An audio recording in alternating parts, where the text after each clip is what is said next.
My name is Renata Okafor. I'm 31 years old, and 8 months ago, I buried my husband on a Tuesday and went back to work that Friday because the mortgage didn't care that I was a widow.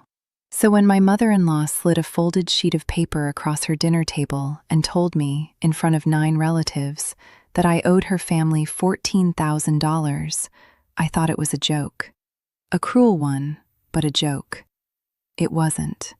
"For Lily," Gloria said, smiling the way she always smiled. Warm on top, cold underneath. "Childcare. We kept a record. Frank's very thorough." I unfolded the paper. It was an invoice. A real one, printed clean, itemized. Childcare services rendered.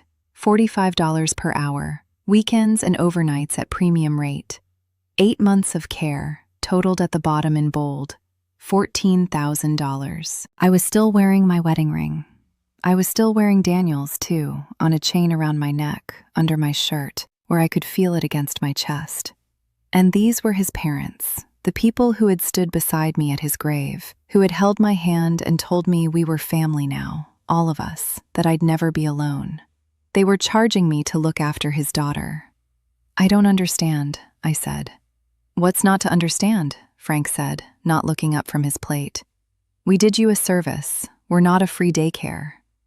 Across the table, Daniel's sister Sienna gave me a small, sympathetic shrug, the kind that says, "I know, but what can you do?"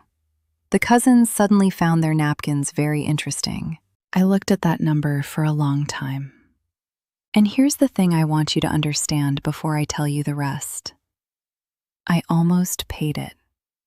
I almost reached for my purse right there because I was so tired and so guilty and so convinced that maybe they were right, that maybe I dumped my child on them and this was the bill coming due. Instead, I folded the paper back up and said, "Can I keep this copy?" "Of course," Gloria said. I put it in my bag. I drove home with Lily asleep in her car seat. And that night, after I put her down, I opened an app on my phone I'd installed months ago and almost completely forgotten about. The first thing I saw on that footage made me sit down on the kitchen floor and not get up for a long time. To understand how I got here, you have to understand the 8 months before that dinner. Daniel died on a Monday in March. They told me it was a workplace accident, a fall at the warehouse where he managed inventory. One day, he kissed me goodbye and tucked Lily's hair behind her ear, and the next, a man in a tie was sitting in my living room, saying the word fatality like it was a weather report. I don't remember most of that first month. I remember Gloria being everywhere, in my kitchen, in my hallway, organizing the casseroles, answering my phone. At the time, it felt like love. Now I know it was reconnaissance. "You need to work, sweetheart," she told me about 3 weeks in. "You can't lose the house, too. Let us take Lily during the days. She knows us. It's better for her than a stranger." It made sense. Daniel had left a life insurance policy, $300,000, and a house that was nearly paid off. But I was 31 with a 3-year-old and no idea how to be a widow. I'm a graphic designer. I took on every freelance contract I could find, plus a part-time studio job. And I worked. God, I worked. 12-hour days. And every morning I dropped Lily at Gloria and Frank's, and every evening I picked her up, exhausted but grateful. What I didn't fully clock at the time was how often the conversation circled back to money. Gloria asking gently whether I'd decided what to do with the policy yet. Frank mentioning his hardware supply business was going through a rough patch. Daniel's name coming up less and less, and the insurance coming up more and more. My brother Marcus saw it before I did. Marcus is a paralegal, careful, suspicious by trade. The first time I told him the in-laws were watching Lily for free, he went quiet. "Nothing those two do is free," he said. "Get everything in writing. And Ren, keep your own records too." I half listened. But there was one thing I did do, and I didn't even do it for the reason that mattered. About 2 months in, on a day I missed Lily so badly at my desk that I cried in the studio bathroom. I bought a small Wi-Fi camera and put it in the corner of the guest room at Gloria's, the room where Lily napped. I told Gloria it was a baby monitor, so I could check in and feel close to her. She said that was sweet. I almost never looked at it. I was too tired, too busy, too trusting. The footage just saved itself to the cloud day after day while I worked and grieved and believed I was surrounded by family. I had no idea I was building the exact thing that would eventually save my daughter and me both.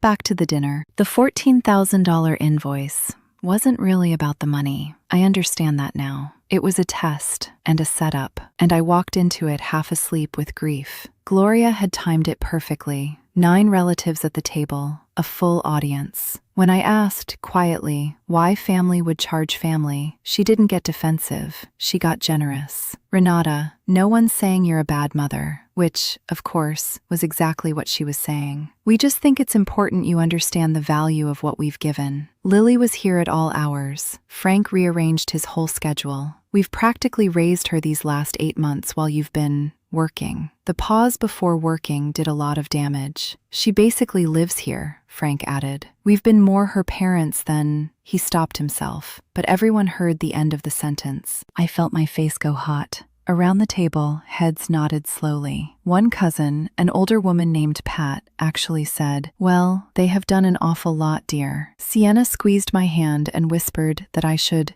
just think about it, as if $14,000 was a kindness they were extending. In that moment, I felt like the worst mother alive. A widow who'd abandoned her grieving toddler to strangers. Except the strangers were grandparents, and they wanted to be paid. But under the shame, something small and cold was paying attention. Because I'd looked at that invoice again in the car, and the hours didn't add up. There were premium overnight charges on dates I knew for a fact Lily had slept in her own bed at home, beside me. There were full weekends billed when we'd all been at the same family barbecue. The math was wrong, and Frank was very thorough. I drove home turning it over and over. The invoice wasn't a record of care. It was a record of something, but not what they claimed. That night, I opened the app. I want to be honest about what watching that footage did to me, because it wasn't one clean shock. It came in layers, and each one was worse than the last. The first layer was the neglect. I scrolled back through weeks of saved clips, and what I saw turned my stomach. Lily, my bright, talkative girl, sitting alone on the guest room floor for hours, a tablet propped in front of her, the volume up. Gloria appearing only to refill a snack bowl and leave. One clip, I had to stop and breathe, showed Lily crying at the door, calling "Gamma? Gamma?" for almost 20 minutes while no one came. She eventually cried herself to sleep on the carpet. 8 months. I had been paying them in trust, and they'd been parking her in a room. The second layer was Frank. On at least 4 different days, the camera caught Frank wandering into the frame, except this wasn't Gloria's guest room anymore. On the days they watched Lily at our place, meaning my house, I had a second camera I'd forgotten about, an old one in my home office. Frank was in my office, going through my filing cabinet, photographing documents with his phone. On one clip, he was at my desk, on my computer, for nearly 40 minutes while Lily was somewhere off-screen, unwatched. I called Marcus at midnight. He came over. We sat at my kitchen table and lined the footage timestamps up against Frank's thorough invoice, and Marcus started shaking his head. "Ren, look, they billed 11 hours here. The footage shows Lily was alone with a tablet for 9 of them." He pulled out another date. "And this premium overnight? Lily's asleep in her own bed in this clip. They're inventing hours. So the invoice is fake," I said. "They're just trying to squeeze money out of me." "Maybe." Marcus was frowning at the footage of Frank in my office. "But this isn't a grandfather babysitting. This is a man searching a house. What was he looking for?"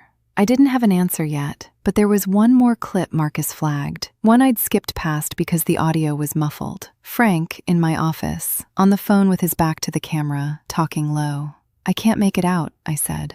Marcus had a friend who could. The friend cleaned up the audio in 2 days. Marcus called me to come over, and the look on his face stopped me in the doorway. He played it. Frank's voice, low but now clear, on the phone in my own home office. "The policy pays double if it's ruled accidental. We just have to keep her too rattled to start asking questions. Once we've got grounds on her as a mother, the rest takes care of itself." I had to sit down. The policy pays double if it's ruled accidental. Daniel's death. The workplace accident. I had never questioned it. Why would I? But Frank had been in my office, photographing my files, talking about Daniel's death like it was a payout he was managing.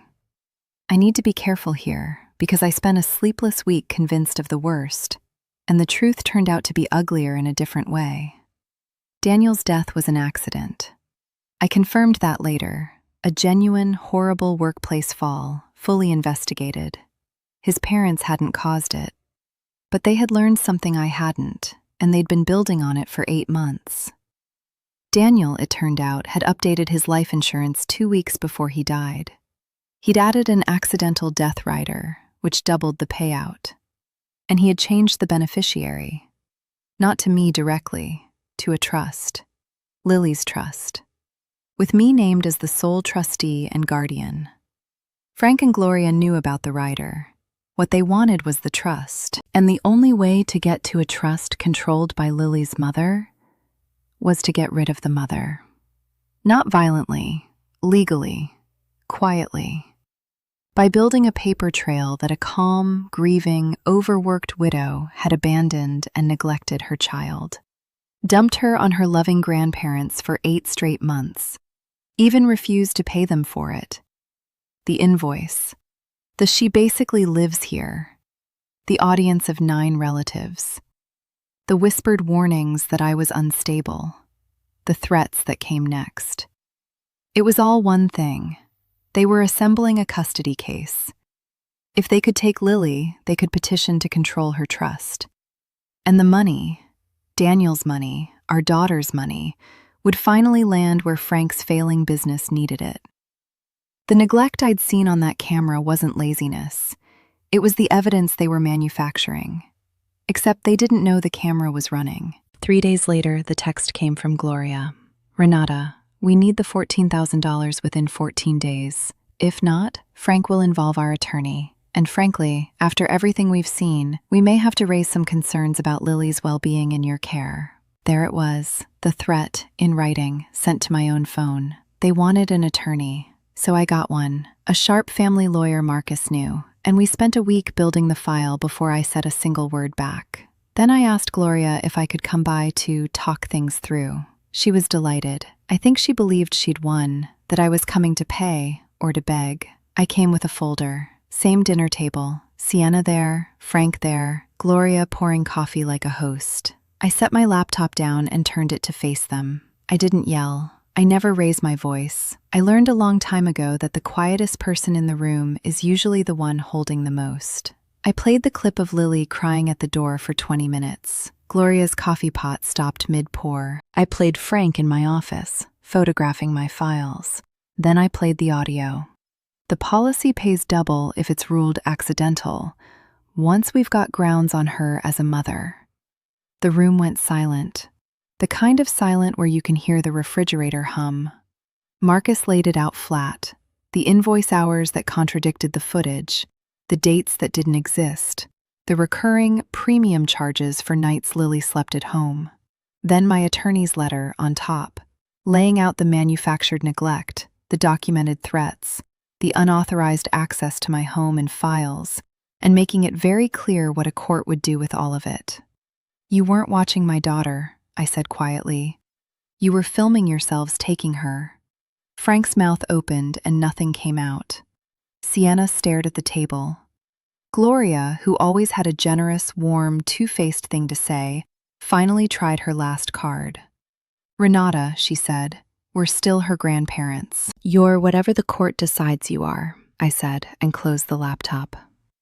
I didn't go to the police, and there was no murder, no headline. The truth was smaller and more human than that. A struggling man and his sharp wife who saw a grieving widow and a pile of insurance money and decided they could engineer their way to it, using a 3-year-old as the lever.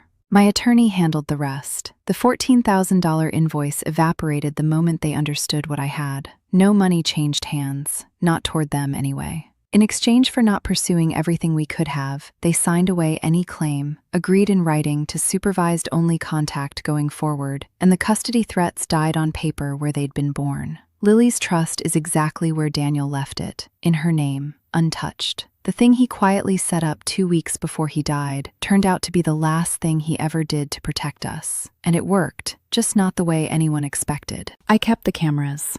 Not because I'm afraid now, but as a reminder. For 8 months, I'd believed the worst story about myself, that I was a bad mother who'd handed her child away. The footage didn't just clear me, it showed me that the guilt had been installed, deliberately, by people who needed me to feel small enough not to fight. I don't see Gloria and Frank anymore. Sienna sent one long text full of both sides and family is complicated, and I never answered it. Some nights Lily asks about the guest room, and I tell her we don't go there anymore, and she nods and goes back to her blocks. She won't remember any of this. That's the only mercy in it. Here's what I know now, and what I'll tell her one day. The people who truly help you in your worst moment never hand you a bill for it. And when someone shows you exactly who they are, you don't have to argue or scream or prove a thing in the moment. You just stay calm. You keep your receipts. And you let the room go silent on its own.